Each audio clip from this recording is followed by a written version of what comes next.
એક ઘન જંગલ હતો જ્યાં અનેક પ્રકારના પ્રાણીઓ મળીને રહેતા હતા. જંગલમાં મહેનતી કીડીઓનો એક સમૂહ રહેતો હતો. રાણી કીડીની વાત માનીને બધી કીડીઓ મળીને પોતાનું ઘર બનાવી રહી હતી. એ જ જંગલમાં એક મસ્તીખોર હાથી પણ રહેતો હતો. તે કોઈને નુકસાન કરતો ન હતો.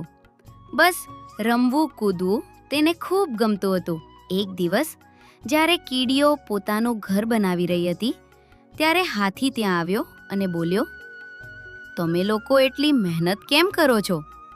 જો મને ગુસ્સો આવી જાય તો હું તમારું ઘર એક જ ઝટકામાં તોડી નાખું.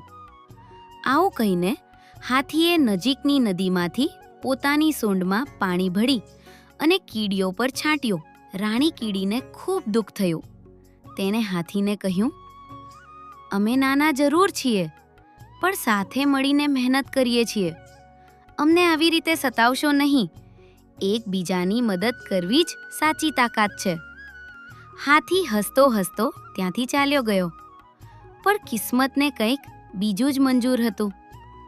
હાથી પર આવ્યું સંકટ. એક દિવસ અચાનક એક શિકારી જંગલમાં આવ્યો.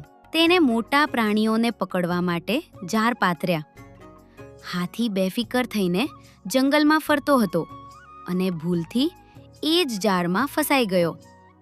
તે જોરથી ચીસો પાડવા લાગ્યો. અવાજ સાંભળીને કીડીઓ ત્યાં પહોંચી.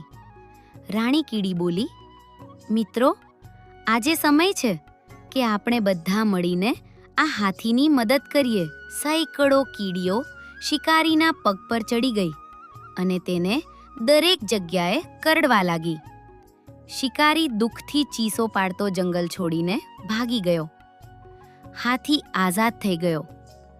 હાથી કીડીઓ સામે શરમાઈને બોલ્યો, મને માફ કરી દો. આજે મને સમજાયું કે નાનો હોય કે